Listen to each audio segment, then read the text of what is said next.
What really caught my attention was something I had never spoken about publicly before.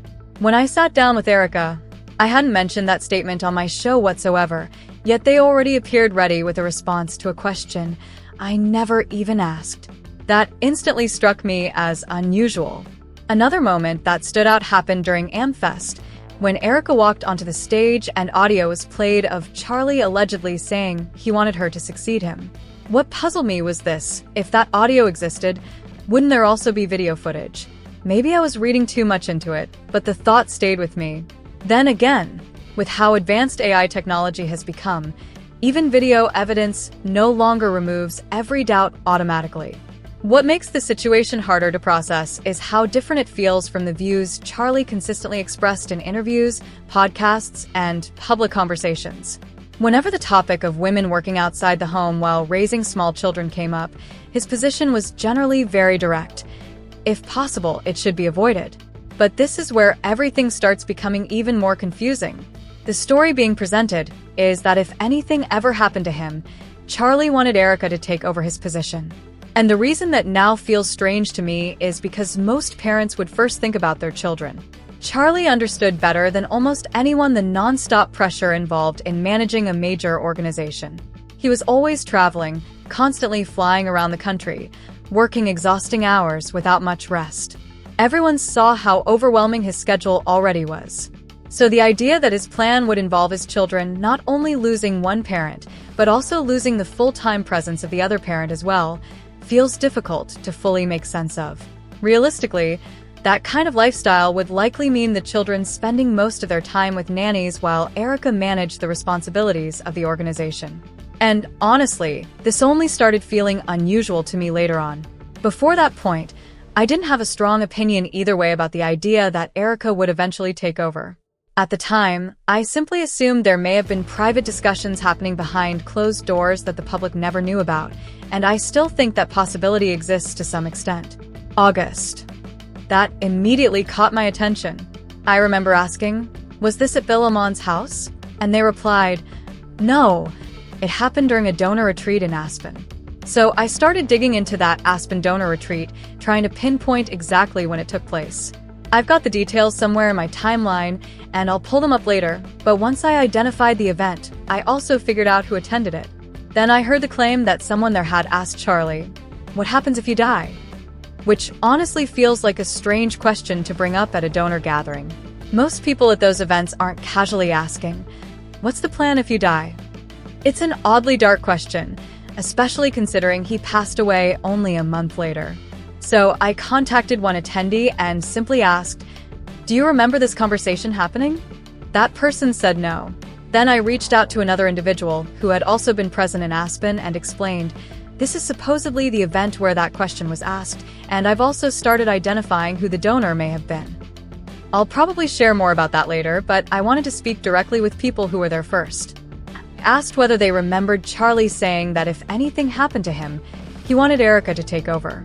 So far, in this very small and exclusive Aspen donor group from August, 2 people have told me they do not remember him ever saying that. And honestly, if you're 31 years old and someone suddenly asks, "What happens when you die?" that doesn't come across as innocent to me. It's an incredibly unsettling thing to ask. What one attendee does remember, though, sounds far more realistic.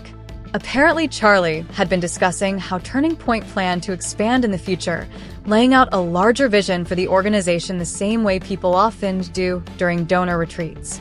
He was explaining where things currently stood, where they hoped to go next, and what projects they planned to build moving forward. Someone in the room reportedly responded with something more practical, along the lines of, "How are you going to manage all of that yourself?" Because Charlie was only one person handling an enormous operation. According to that account, Charlie gave a completely reasonable answer, saying that was exactly why they hired people underneath leadership roles to oversee different departments and responsibilities. Up to this point, and I've only spoken with 2 attendees so far, nobody remembers Charlie specifically saying, "If I die, I want Erica to take over." And based on everything he publicly said over the years, that idea would have felt very out of character for him anyway. Every public statement he ever made points in the same direction. You can go back through his own podcast appearances, interviews, radio segments, or conversations on other people's platforms, and the topic of women working outside the home came up constantly. His view was usually consistent.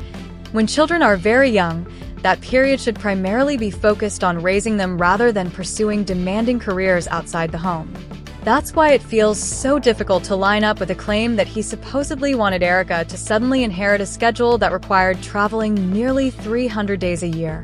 And at that stage of his life, it's important to remember the enormous pressure he was already under from donors and influential figures around him. There was the fallout involving Bill Amon, pressure from Seth Dillon, and ongoing tension from people threatening to pull millions of dollars in support. So the idea that his mindset would be, I want my wife to step directly into this stressful environment while our children grow up without either parent fully present, feels hard for me to completely accept. I'm not saying it's impossible. I'm simply saying that up to this point, I still haven't been able to independently confirm the story, and that uncertainty continues bothering me. The obvious solution, at least from my perspective, would be to release the full video.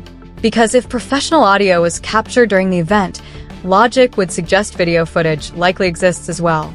You don't usually wire an event for sound without some form of visual recording alongside it. I've also been told there may have been both audio and video recorded at the Hamptons event.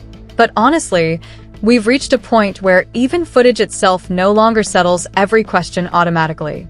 With how advanced AI has become, manipulated audio and video are now everywhere. I've personally seen fake clips online where people use my likeness or voice to make it appear as though I said things I never actually said. Most of the time it's done as a joke, but viewers who come across those clips could easily believe they're authentic. That's why, for me, the only thing that really matters now is hearing confirmation directly from people who were physically in the room. I'm still continuing to contact attendees from that event to see if anyone is willing to confirm the claim publicly and on the record. Maybe it did happen. Maybe Charlie truly said it. But if that's the case, I think it would make sense for the footage to be released so the situation becomes clearer. One thing that also caused confusion was the location itself. Originally, I thought the "what happens if you die" question came from the Hamptons gathering because people kept referencing August. But according to Erica, it actually took place in Aspen. And once I learned there had been a private donor retreat in Aspen from August 15th through the 17th, less than a month before Charlie passed away, the timeline suddenly started making a lot more sense. If I were part of the FBI investigation, one of the first things I'd want to know is who exactly asked Charlie what would happen if he died. Because realistically, people do not usually ask healthy 31-year-olds questions like that. It's an extremely unusual thing to say to someone that young. 31-year-olds are not expected to suddenly drop dead under normal circumstances. That's what makes the entire situation feel so unsettling to me. Then you add in the reports about Charlie doing training exercises with Mikey, where they were allegedly practicing emergency scenarios and saying things like, "If anything happens, just go, run." According to the stories being shared, they were rehearsing drills repeatedly, almost like preparation for a worst-case situation. And when you keep stacking all of these details together, the story starts feeling longer and stranger every time another piece gets added. At this point, it almost sounds like there could be an entire book titled, "Everything Charlie Supposedly Planned For and Specifically Requested Before This Unimaginable Assassination." What also bothers me is the way people initially dismiss certain claims outright, only for parts of those claims to later be confirmed. At first, there were accusations that I was making things up. Then eventually it had to be acknowledged that Charlie really had messaged both Andrew Colby and Dan Flood the night before, expressing concern that he might be assassinated. But naturally that raises another difficult question. If he truly had fears that serious, wouldn't he also have shared some version of them with his wife? Maybe not directly. Maybe he didn't want to place that emotional burden on her and instead chose to confide only in security personnel or close professional contacts. That possibility exists. But even if that explanation is accurate, it still feels strange to believe that after the assassination happened, nobody immediately relayed those warnings back to Erica. According to what's been said, she supposedly first learned about those messages only after I brought them up publicly. And that's another detail that many people understandably find hard to process, because it raises even more questions about who knew what, when they knew it, and why certain information apparently wasn't shared sooner. Many people understandably find hard to process, because it raises even more questions about who knew what, when they knew it, and why certain information apparently wasn't shared sooner.